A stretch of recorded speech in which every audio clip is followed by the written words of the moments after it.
Oh, Building an Empire episode 9, I think. Super hype about this one because this just happened today, guys, with a client, and I want to start this video off with it because it struck me. They said this to me and it struck me in the best way. And what happened was we're training hamstrings, and this client had a sore hamstring coming into the workout. He said he needed, a little bit of an adjustment to the normal program, but he still wanted to try legs. Okay, cool. And now we're working out, we're hitting everything else in legs, but the hammy's getting really tight. And so, I say, how's the hammy feeling? He says, not too good. And I say, let's cut it immediately, right? And he said, you know what, man, I really appreciate, yeah, seems like a good idea. And you know what, I gotta tell you, I really appreciate how you're willing to work with me on things, and you're not like a drill sergeant, and those weren't his words, but that's essentially what the conversation was, because we talked about it for a couple minutes. The importance of longevity, the importance of being reasonable with training, how much I hate ego lifting, like the balance of pushing ourselves but nothing to risk injury, because then all progress goes to zero for weeks or months, right? And so we had that conversation, but what he said, that acknowledgement of, hey man, I really appreciate how I can always talk to you, be honest with you, and you're not essentially a drill sergeant, right? You're not beating me up, and I don't feel the pressure, the shame, or whatever the case. And I always want to perform, I want to have great sessions. I appreciate how you're so quick to go to, safety and, be understanding.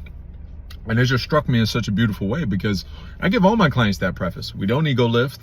The first, for online or PT, it's the same preface of, this is how we push. We're going to push your limits. We're going to have results faster than anybody else because of my expertise and what I've learned from the greatest fitness professionals in the world. So we're going to be intense. We're going to get there quick. We're going to get after it, right? We want this transformation as quick as possible and the greatest transformation possible. But, and it's the biggest but, nothing at the risk of our longevity, nothing at the risk of our health, nothing at the risk of our safety, right? Being fit for life is the only thing that matters. I hate injuries. What's the point of being intense for a week or a month or a half a year to then run into a wall, pop something, break something, snap something, and then progress is at zero for weeks or months or another year or half a year, depending how severe the injury is? That not only emotionally would that weigh on me forever, and I'm proud to say that I've never had a client injure themselves during a session, which is bound to happen eventually, which I hate to say that, but that when you're pushing yourself hard, the body does all sorts of wonky things, right? But I am proud to say that because I've done everything in my power to prevent it and prolong it. Right, and I've had over 1,000 personal training sessions and thousands of workouts that my clients have had that I've instructed online and prescribed online. And I'm proud to say that I've never had a client have a serious injury, aside from little knick-knack things, my elbow sore, tendonitis, whatever stuff that happened, but no serious injuries ever. And I'm super proud of that because of the emphasis and the transparency and the honesty and the way I preset my clients that, hey, we're gonna go hard. Right? You see the videos, you picked me for a reason. We're going to have an incredible transformation. You're going to smash PRs every session. That's the goal. I don't care if it's 1 pound, 1 second, 1 rep, doesn't matter. You're going to get better, and I'm going to be here tracking it. But nothing at the risk of our longevity, right? Because that is it. That is the only thing. We're fit for life. There's no point in pushing your health if you're risking your health. It's an oxymoron, right? I'm getting fit, but then I'm injured, right? I'm going hard, but then I can't train at all.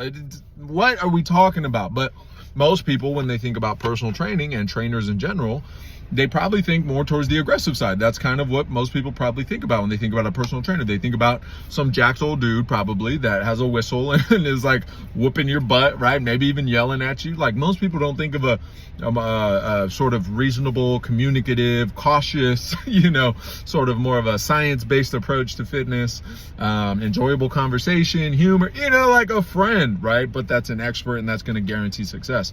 Most people don't go to that side. That's why I think my approach is so infectious for people, and why I've had clients consecutively train with me for 2, 3, and 4 years. I mean, that's incredible. I think the average trainer-client duration in the entire industry average of personal training and online training is 3 to 6 months.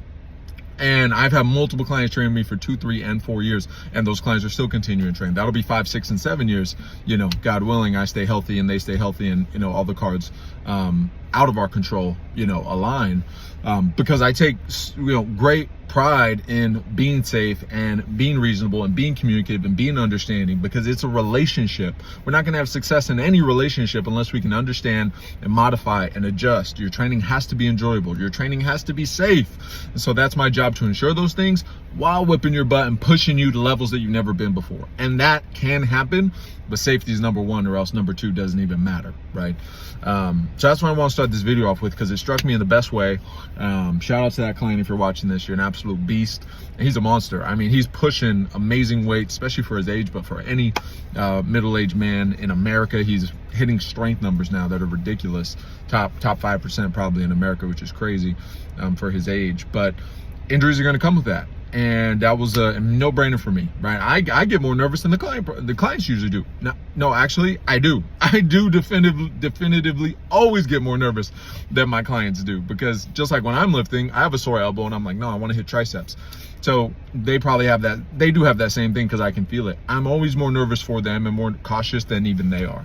And so that just hit me in a beautiful way, because that acknowledgement I really appreciated. So in your fitness journey, hopefully you can get some value from that. If you're ego lifting, if you're heavy lifting, if you're pushing yourself hard and you take pride in that, and you've never suffered an injury, because that's usually what forces the correction into not ego lifting, then please learn from my mistakes personally, not as a trainer, but personally. All the times I've injured myself, running too hard, running too far, lifting too heavy. I've been through many injuries where I've been out for, thankfully, nothing serious like a tendon tear or surgery. But I've really strained my Achilles where I could barely walk after. I've really strained different parts of my knee where I could barely walk after for days. I've hurt, strained tendons to the point that I couldn't lift that muscle group for days. Again, thankfully, I've never experienced, being really put out for even weeks or months, and no surgery. But I've really pushed to the limit when I knew I shouldn't have, and I'm in pain for days. And really scared too, because sometimes it's even longer than that, and you start to worry about if you really messed yourself up. So if you haven't, please learn from my mistakes. Please learn from everybody else's mistakes. Please learn from this rant I just gave you about how careful I am with training with my clients, how I've also learned it myself, which has been much harder for me because I like to go at it. I like to push myself. How I've also grown in my own journey and been much more careful. I'm not squatting 500 pounds anymore. Probably never do that again, because I don't need it. My legs have grown, to a size that I'm happy with. That doesn't mean I'm not going to push it. Doesn't mean I'm not going to train legs hard. But do I need to load up 500 pounds not on my legs but on my back? Because that's really what gets affected. Even if you have great squat form, that compression of your spine, it's just never good for you over the long term. Do I need to do that again? Am I going to get an extra ½ inch on my legs or something? Do I even need that to grow my leg? These are the questions that I've asked myself. I don't run with my vest nearly as much as I used to, my weighted vest, because I realize I'm already 250 pounds, and then with that vest, another 50 pounds, I'm putting 300 pounds, and every time you strike the ground, it's like double your weight. I'm just ruining my knees and my ankles. So do I throw it on sometimes because I want to suffer? Yes. Do I throw it on for the Stairmaster because that's less pounding on my joints because I'm not running on concrete? Yes. But I used to run with that exclusively. When I got it, I ran my next 100 miles with that 50-pound vest on. And I've stopped that because my knees and my ankles paid the price. So I've made that transition, and I hope, these ideas can help you in your fitness journey. So yeah, guys, Build an Empire episode 9. Wanted to start off with that. Great Sunday, a lot of family time. Just Ubered for like 6 hours in the morning. Love Sundays because Uber's popping in the morning. Listen to Alex Hormozi's $100 million Money Models book launch. For any Hormozi peeps watching this, I hope you got a piece of that, because that was incredible. Our boy, who's I think is the GOAT business mentor we've ever had in the world, following Gary Vee and some of the GOATs above him, but he's definitely the guy all time now, I'd say. And he sold the 5th most selling book in 24 hours ever, not nonfiction. He got that number 1 spot quick with this book, but ever. He's only behind J.K. Rowling 4 Harry Potter books. I think it's like 5, 4, 6, 7 or whatever from the Harry Potter books. So juiced for him because he's taught me so much. And of course I'm bought that book and super excited to listen to that audiobook. Wish I could have bought the 200 book offer, but next time. I'm not at that level yet.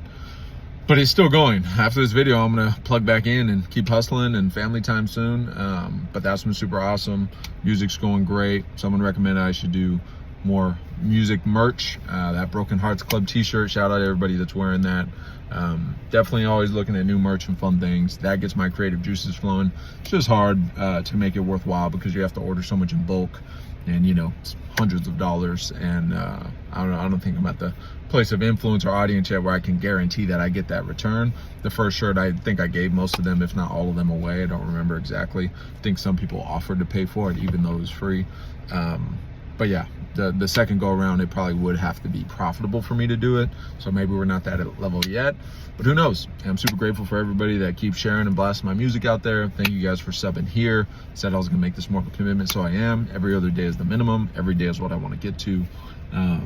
But yeah, super grateful for you guys. Enjoy your Sunday, enjoy your Monday, enjoy your Tuesday, the rest of the week, and let's kill it. Let's go.